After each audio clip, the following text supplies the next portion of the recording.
আধুনিক শিক্ষা এবং ইসলামী শিক্ষার সমন্বয়, সাথে আবার তাহফিজও, এই যে কোঅর্ডিনেশন, এই যে সমন্বয়, এটা আমাদের আগামী দিনে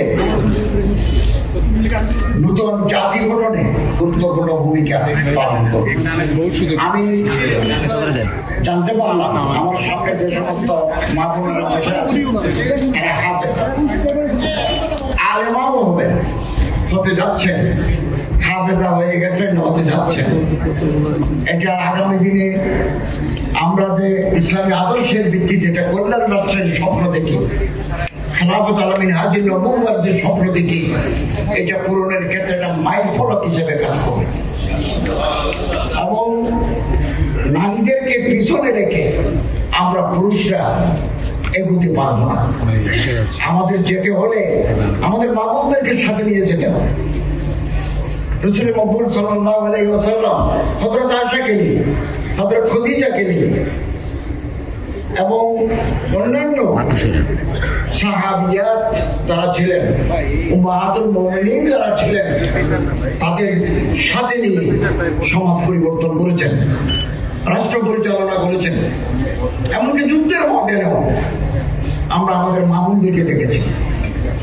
এক সাহাবী এই হাতের লাঠি দিয়ে বেশ কয়েকজন রোমান সৈন্যকে পিটিয়ে মেরেছে যুদ্ধের পরে। এই ইতিহাস আমাদের আছে। এবং আমরা যদি আমাদের মাদেরকে, আমাদের বোনদেরকে, আমাদের কন্যাদেরকে কোরআনের আলো দিতে পারি, হাফেজা বানাতে পারি, আলেমা বানাতে পারি, মুহাদ্দিসা বানাতে পারি, স্কলার বানাতে পারি, তাহলে তারা সমাজ রাষ্ট্রের সর্ব জায়গায়, সর্বস্থানে উল্লেখযোগ্য ভূমিকা পালন করবেন। এটা কিতাব বেরিয়েছে, খুব সম্ভবত শেষ করলো। আমি গত বছর যখন অক্সফোর্ড ইউনিভার্সিটিতে গেছি, একজন স্কলার ডক্টর আল্লামা আকরাম নদভী আল-নিসা আল-ওয়াফা ফি আহওয়ালিন নিসা, তিনি যে আমারে দিচ্ছেন 2 বক্স, একজনে সেটা উত্তোলন করতে পারে না। এখানে মুহাদ্দিসা, আমরা যারা হাদিস পড়েছি, বুখারী পড়েছি, আপনারা যারা বুখারী পড়েছেন, আমাদের উস্তাদের ভিতরে মহিলা উস্তাদ আছেন, যিনি মক্কা শরীফে বিয়ে পর্যন্ত করেন নাই, মক্কা শরীফে হাদিসের দরজ দিয়েছেন। এবং বহু মুহাদ্দিসা মহিলা, পুরুষ তো আসেনি। অতএব লিব্রাসের এই যে প্রয়াস, এটা অত্যন্ত প্রশংসার দাবি রাখে। আমরা একটা নতুন দিনের স্বপ্ন দেখি, ব্যথা ব্যথা নয়,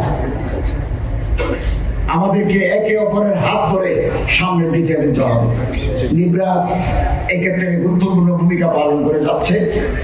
হযরত মাওলানা জামিল আবেদিন সাহেব অনেক প্রতিষ্ঠানের সাথে জড়িত, তানজিমুল উম্মাহ, এই জাতীয় অনেক প্রতিষ্ঠানের সাথে উনি যুক্ত। এবং আমরা মানুষকে সম্মান করতে শিখি। আমি যদি নজরকে সম্মান না করি, তার কাছ থেকে আমি সম্মান আশা করতে পারি না। আমি যদি ঢিল ছুড়ি, পাটকেল খাওয়ার জন্য আমাকে অপেক্ষা করতে হয়। গীবত করবো না, গীবত করবো না, পরচর্চা, ব্যাকল্যাশিং, ব্যাকবাইটিং, আমরা পিছনে চলে আসবো। মাত্র 30% টাকায় জমির মালিক হয়ে নতুন বাংলাদেশের গড়ে তোলার স্বপ্ন দেখা বাংলা বসতি। মানুষ বলবে, সমালোচনা করবে, আমরা কিন্তু কাজ করে যাব। আমাদের কাজেই আগামী দিনে বিজয় পতাকা উড়ে থাকে। আমরা কাজ করে যাবো, মানুষ বলুক, খারাপ বলুক, এটা হচ্ছে মনস্তাত্ত্বিক কারণ। মাওলানা জামিল আবেদিন সাহেব, আওলাদ রসুল সাহেব, এই লিব্রাসের অধ্যক্ষ মহোদয় ডক্টর নুরুল্লাহ, ওনারা সমাজের একটা অবস্থানে চলে এসেছেন। এটা অনেকের সহ্য হয় না, কারণ ওই পর্যায়ে আমি আপনি বসতে পারি না। এই জন্য আমাদের মনের ভিতরে একটা গ্লানি, এটা ব্যর্থতা আমাদের খুঁড়ে খুঁড়ে খায়। তখন আমরা ফেসবুকে আশ্রয় নিই, অথবা মাইক পেলে বিশুদ্ধ গান করি। এটা খুব খারাপ অভ্যাস।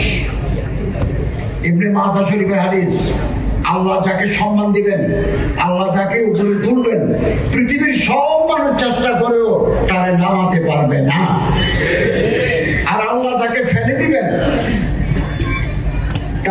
দিবেন, ফল করে দিবেন।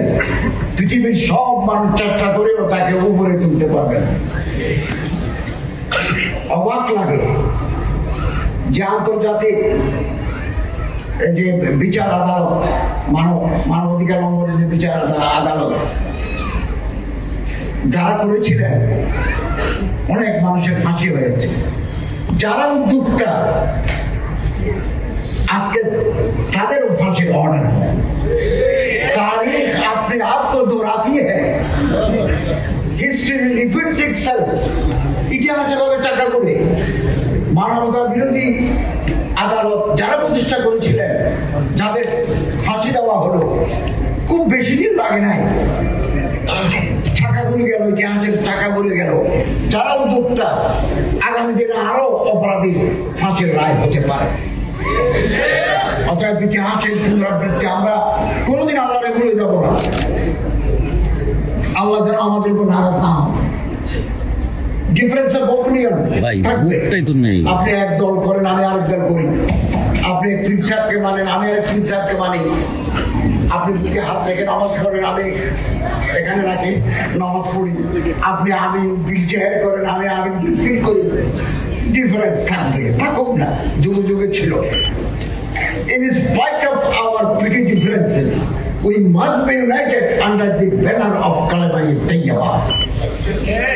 এবং এই জুলাই বিপ্লব পরবর্তী সরকার জাতির জন্য সুযোগ এনে দিয়েছে, হাতে হাত ধরা, বুকে বুক মিলা। এই সুযোগ যদি হাত ছাড়া করি, আরো 54 বছর অপেক্ষা করতে হবে। অতএব সব আমার দল করবে কথা নাই, সবাই আমার চিন্তাধারার সাথে একমত হবে কথা নাই, কিন্তু আমাদের আল্লাহ, আমাদের রাসূল, আমাদের কিতাব, তাআমুলে সাহাবা, সুন্নতে রাসূল, ঈমানের জজবা, কিবলা এক এবং অভিন্ন। এবং আলাদা আলাদা থাকলেও জাতির দুর্যোগপূর্ণ মুহূর্তে আমরা রাজপথে আমরা হাজির হয়ে যাব, আমাদের দেখা হয়ে যাবে। এই জন্য মানুষকে সম্মান করতে শিখি, মানুষকে ইজ্জত করতে শিখি। গীবত আমরা করবো না, পরচর্চা আমরা করবো না। আমরা একজনের দোষ আরেকজনের লুকাবো। আপনি যদি আমার বেইজ্জত করে দেন, আল্লাহ তাআলা আপনার বেইজ্জত করতে সময় লাগবে না। এগুলো হাদিস। আমি নিবরাজ কর্তৃপক্ষকে আন্তরিক অভিনন্দন জানাচ্ছি। আমরা একটা আশার আলো দেখতে পাচ্ছি। এটা শর্ট টার্ম হতে পারে, লং টার্ম হতে পারে। শর্ট টার্মের যদি না হয়, লং টার্মের জন্য অপেক্ষা করতে হবে। সর্বসময়ের ভিতরে যদি এটা হয়, আলহামদুলিল্লাহ। আর যদি নাও হয়, দীর্ঘমেয়াদী স্বপ্নের জন্য আমাদের অপেক্ষা করতে হবে। দুনিয়া উম্মিদ পর কায়েম হয়, পৃথিবীটায় ঠিকই আছে স্বপ্নের উপরে। কবি শেক্সপিয়ার একটা কথা দিয়ে আমার কথা আজকে শেষ করলাম। Hope for the best. প্রত্যাশা করবো আগামী দিনগুলো ভালো যাবে। আগামী দিনের সরকার যারা গঠিত হবে নির্বাচনের মাধ্যমে, খুব ভালো সরকার গঠিত হবে আমরা আশা করতে পারি। Hope for the best, prepare for the worst. খারাপ হতে পারে, এটার জন্য তৈরি থাকতে হবে। আশায় আমরা বেঁচে থাকবো। খারাপ সরকার যদি আসে, জনগণের কল্যাণ করতে অসমর্থ হয়, জনগণের অভিপ্রায় কদর করতে ব্যর্থ হয়, এটার জন্য আমাদের তৈরি থাকতে হবে।